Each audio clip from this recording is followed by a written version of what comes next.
Hello వాళ్ళందరికీ నేను ఇవాళ మీకు ఒక సింపుల్ క్వశ్చన్తో ముందుకు వస్తున్నాను. దాన్ని మీరు వెంటనే కమెంట్స్లో ఆన్సర్ చేసేయండి. ఏంటంటే, when was your last dental checkup? నేను ఈ క్వశ్చన్ అడగంగానే సంథింగ్ ఒక 6 months లేదా ఓకే 1 year 2 years అని ఆలోచిస్తున్నారంటే ఖచ్చితంగా ఇది నేను అలా ఆలోచించే వాళ్ళ కోసం ఈ వీడియో చేస్తున్నాను. ఎండ్ వరకు చూసేయండి. నేను మీ doctor Vajral Sashidhar, pediatric and preventive dentist from Modern Smiles Dental Hospital, Gollapudi, Vijayawada. చాలామంది మన డెంటల్ హాస్పిటల్స్కి ఎప్పుడు వస్తారో చెప్పనా? విపరీతమైన టూత్ పెయిన్ ఉన్నప్పుడు, లేదంటే కనుక సంథింగ్ ఏదో వాళ్ళకి స్టక్ అయిపోయి బయటికి తీసుకోవడానికి రాకున్నప్పుడు, లేదంటే వాళ్ళకి ఏదో ప్రాబ్లం ఉంది సమ్ అదర్ పీపుల్ చెప్పినప్పుడు. ఇలా చేయడం వల్ల మీరు అంతవరకు ప్రాబ్లం తెచ్చుకున్నారంటే అది జస్ట్ బిగినింగ్ కాదు, it's more than half of the story మనకి ఆల్రెడీ పాస్ అయిపోయి మిగతా మెయిన్ ఇంకో ఇంటర్వెల్ నుంచి స్టార్ట్ అయినట్టు సినిమా ఎలాగైతే ఉంటుందో మీరు ఆ ప్రాబ్లం కూడా అంత దూరం వచ్చిన తర్వాత వస్తున్నట్టు అని మీరు గమనించుకోవాలి. సో ఎర్లీగా వచ్చారనుకోండి, మీకు జస్ట్ ఒక బేసిక్ క్లీనింగ్తో అయిపోతుంది. అంతేగాని అది పన్ను తీర్చుకోవడం, రూట్ కెనాల్ వరకు వెళ్ళే వరకు కూడా మీరు వెయిట్ చేయకండి ఇప్పుడు. ఎందుకంటే మనం ఏదైనా బైక్ ఆర్ కార్ మనం ఏదైనా పర్చేస్ చేస్తే దాన్ని రెగ్యులర్గా సర్వీస్ చేస్తూ ఉంటాం. ఎట్ ద సేమ్ టైం అది బ్రేక్ డౌన్ అయ్యే వరకు మనం వెయిట్ చేయం కదా.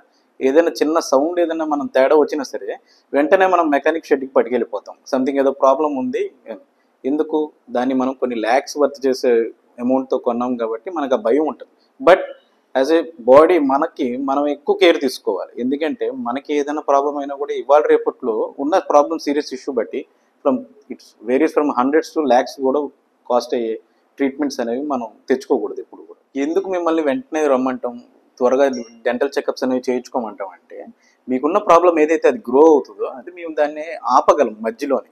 ఎందుకంటే అది మాకు తెలుస్తుంది. ఎట్ ద సేమ్ టైం మీకు కూడా ప్రాబ్లం పెరగకుండా ఉంటుంది. జస్ట్ లైక్ ఎగ్జాంపుల్ ఏంటంటే, ఇప్పుడు సపోజ్ మీ ఇంట్లో చిన్న పాపో బాబో ఉన్నారు, వెదర్ మీ పిల్లలైనా లేదంటే మీ రిలేటివ్స్ పిల్లలైనా సరే, వాళ్ళకి పుచ్చు అనేది పాల పన్నుకు వచ్చినప్పుడు మీరు దాని వరకు ఏముందిలే అది ఊడిపోయి వచ్చేదే కదా, నెక్స్ట్ పర్మనెంట్ టూత్ వస్తుంది ఎలాగో, అందుకని మీరు దీన్ని నెగ్లెక్ట్ చేశారనుకోండి, అదే పుచ్చు పర్మనెంట్ టీత్కి కూడా పాస్ అవుతుంది.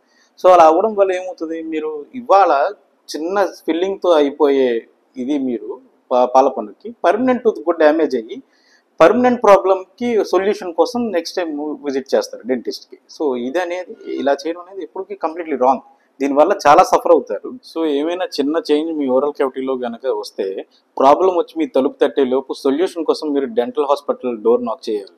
అది ఖచ్చితంగా. ఎందుకంటే ఇలా చేయకపోతే మీరు చిన్న ఇష్యూని కూడా సీరియస్ ఇష్యూస్గా కన్వర్ట్ చేసుకున్నట్టు అవుతారు. అలాగే చిన్న ట్రీట్మెంట్ పెద్ద ట్రీట్మెంట్ వరకు దారితీస్తుంది. సో ఇలాంటి మరిన్ని హెల్దీ కంటెంట్ కోసం please do subscribe our YouTube channel. అలాగే please like and share our videos such that మీ నియర్ అండ్ డియర్ వన్స్కి, మీ రిలేటివ్స్కి అది మరింత రీచ్ ఉంటే వాళ్ళకు కూడా మీరు కొంత నాలెడ్జ్ అనేది షేర్ చేసిన వాళ్ళు అవుతారు. అలాగే మనం పాస్ట్ 6 monthsగా ఇన్స్టాలో మన మోడర్న్ స్మైల్స్ విజయవాడ అనే ఒక పేజ్ ద్వారా కొంత అవేర్నెస్ అనేది మనం క్రియేట్ చేస్తున్నాం.